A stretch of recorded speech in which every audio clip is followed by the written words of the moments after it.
halkan waa Maracadda Show ka mid noqo saaxiibada sida joogtada u hela macluumaadyada ka dahsoon. Assalaamu calaykum.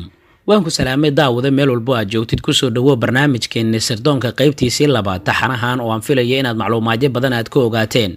qaybihii hore waxaan ku ogaanay hay'adda sirdoonka ee dalka Pakistan waxay ahayd goorta la aasaasay iyo sababta keentay. macluumaadkii ayaa halkiisii inooga sii socda waxaana ay qaybtan ku bilaabanaysaa. hay-adda sirdoonka ee dalkaasi Pakistan ee ISI waxaa lagu eedeeyaa inay howlo sirdooneed oo militari oo waaweyn ay ka sameysay dalka Afghanistan ka hor iyo kadibba ku soo duulitaankeedii Midowgii Soviet ee Afghanistan. Midowgii Soviet wuxuu Afghanistan ku soo duulay habeennimadii 25 December sanadkii 1979 inkastoo buugaagta taariikhda qaarkood ay qoraan in ciidamada xilligaasi soo galay Afghanistan ee Midowgii Soviet ay ku yimaadeen codsiyo fara badan oo Xafidullaahi Amiin madaxweynihii shuuciga ahaa ee Afghanistan oo in badan uu kaga codsaday Leonid Beneshref inuu ciidamo u soo diro. madaxweynihii Afghanistan waxaa markii dambe shirqool ku dilay Midowgii Soviet howlgalkii lagu magacaabi jiray 27 December sanadkii 1979.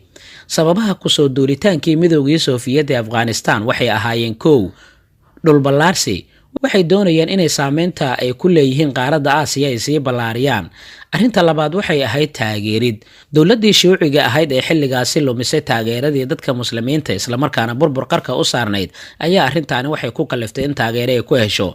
arrinta saddexaad waxay ahayd Sofiyeetku waxay doonayeen inay ka ilaaliyaan danaha ay ka leeyihiin Afghanistan wadamada Iiraan iyo sidoo kale reer galbeedku. Sofiyeetku waxay ku soo galeen Afghanistan ciidamo gaaraya 100,000 oo askari waxaana halkaasi ka bilowday dagaalkii dhiiga badan uu ku daatay oo socday 9 sano sanadkii 1979 ilaa 88. markii ugu horeysay oo hay-adda sirdoon ee Pakistan ISI ay howlgal sirdooneed ay ka fulisay gudaha Afghanistan waxay ahayd sanadkii 1975. wixii ka horeeyay 75 hay-addu wax howlgalla sirdoon ah kama aysan fulin gudaha dalkaasi Afghanistan. wixii xilligaasi ka dambeeyayna 80meeyadii hay-adda sirdoonka ee Pakistan waxay ka qayb qaadatay howlgalkii la oran jiray Operation Cyclone waxa uu ahaa magac sireedkii howlgalka hay-adda sirdoonka Mareykanka ee CIA-da oo ay ku hubaysay taageero lacageedna ku siisay garabkii mujaahidiinta Afghanistan ee dagaalka kula jiray Midowgii Soviet. waxay tani ka dambeysay kadib markii Midowgii Soviet ay qabsadeen dalka Afghanistan. xilligaasina waxaa jirtay taageero lacageed iyo mid ciidan oo ku sii qulqulaysa jiidda hore ee goobaha dagaaladu ay ka socdeen. waxaa lagu taageeray kooxihii mujaahidiinta ahaa sida Xisbul Islaamka ee Afghanistan iyo xoogagii Ahmed Shah Mas'uud oo markii dambe loo bixiyay Northern Alliance ama isbahaysigii reer galbeedka. kuwaasina waxay dagaal kula jireen Midowgii Soviet. taasina waxay madaxweynihii xilligaasi ee Pakistan uu aad ugu riyaaqay qaab dagaaleedkoodii iyo dagaalkoodii caqiidada islaamka ku dhisan ee jihaadka ahaa. halka kooxihii kale ee fikradii kala aaminsanaa ee aan mayalka adkayn laakiinse dagaalka kula jira Midowgii Soviet ee Afghanistan wax taageera oo buuran aysan helin. taasi beddelkeedana waxaa xooga la saaray soo majeystayaashii mayalka adkaa ee fikirka diiniga xambaarsanaa waana kooxihii mujaahidiinta ee la dagaalamay Midowgii Soviet.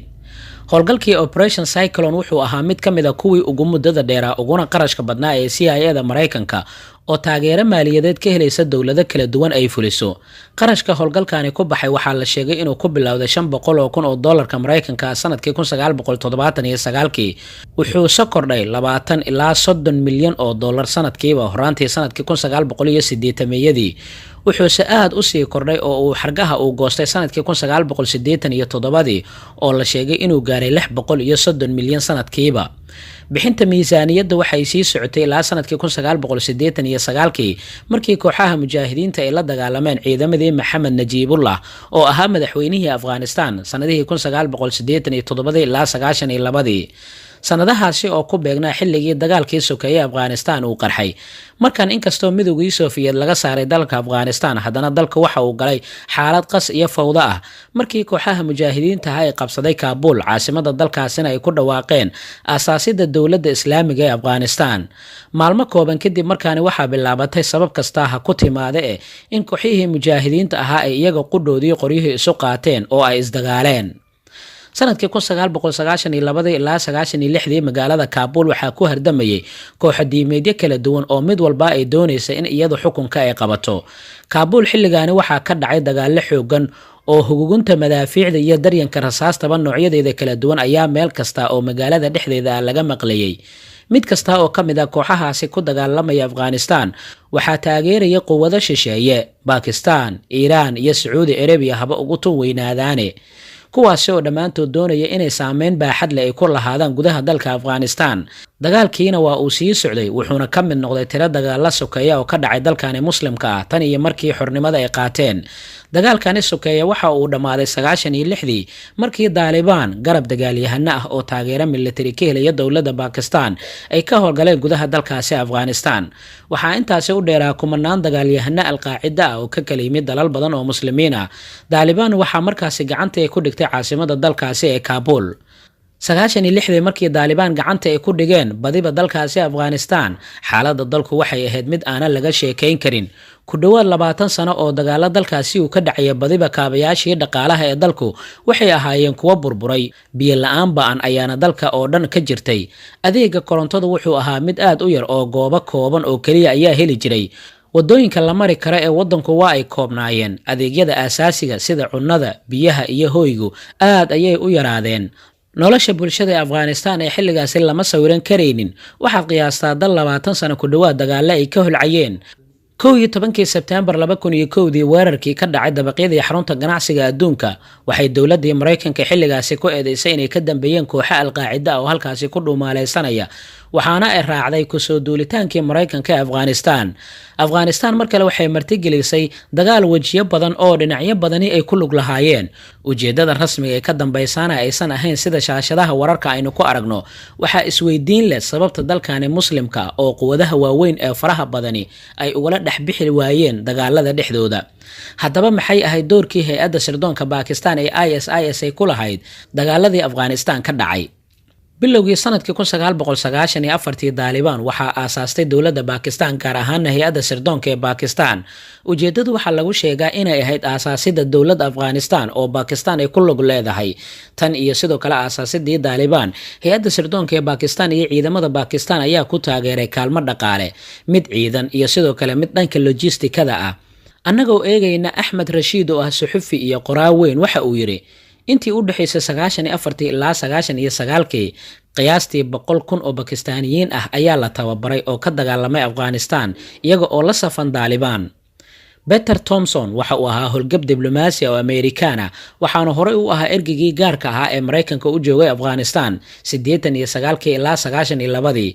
waxa uu sheegay in 9 ilaa 11 ciidamo Pakistaaniyiin iyo saraakiil ka tirsan hay'adda sirdoonka Pakistan iyo kumanaan ciidamada qalabka sida ee Pakistan ay ku lug lahaayeen dagaalada ka dhacaya gudaha dalka Afghanistan.